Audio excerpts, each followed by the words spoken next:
২০০৯ সালে আওয়ামী লীগ নেতৃত্বাধীন মহাজোট সরকার দায়িত্ব নেওয়ার সময় দেশের ব্যাংক খাতে খেলাপি ঋণের পরিমাণ ছিল ২২,৪৮১ কোটি টাকা। আর গত সেপ্টেম্বর মাস শেষে খেলাপি ও অবলোপন সহ মোট শ্রেণীকৃত ঋণের পরিমাণ দাঁড়িয়েছে ১,৩৪,০০০ কোটি টাকা। এ অবস্থায় খেলাপি ঋণের পরিমাণ কমিয়ে আনতে করণীয় ঠিক করতে বৃহস্পতিবার পরিকল্পনা মন্ত্রণালয়ে বৈঠকে বসেন অর্থমন্ত্রী আ.হ.ম মুস্তফা কামাল। বৈঠক শেষে ব্যাংক মালিকরা জানান, অর্থমন্ত্রীর নির্দেশনা অনুযায়ী চলতি মাসের মধ্যেই খেলাপি ঋণ শ্রেণীকরণের কাজ শেষ করা হবে।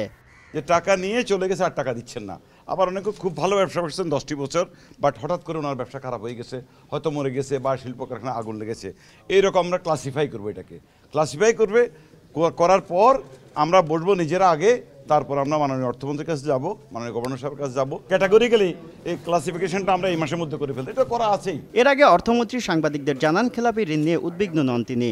আজকের পরে আর নন পারফর্মিং লোন 1 টাকাও বাড়বে না, এবং সেটা কীভাবে আমরা বন্ধ করবেন, কীভাবে আমরা টেক কেয়ার করবেন, কীভাবে ম্যানেজ করবেন আপনাদের নন পারফর্মিং লোন, সেটা আপনাদের ব্যাপার। নন পারফর্মিং লোন যেহেতু হয়ে গেছে, কী পরিমাণ হয়েছে, কার কোন ব্যাংকে কত আছে, সেটা তারা নিজেরাই আমাকে রিপোর্ট দেবেন, কার কাছ থেকে টাকা পাওয়া যাবে, কবে থেকে পাওয়া যাবে, এবং সেখানে কতটা প্রিন্সিপাল অ্যামাউন্ট, কতটা ইন্টারেস্ট, আর সেটা আমরা রিকনসাইল করবো আমাদের ব্যাংকিং ডিভিশনের যে ফিগার আছে তাদের সাথে এবং সেন্ট্রাল ব্যাংকের ফিগারের সাথে।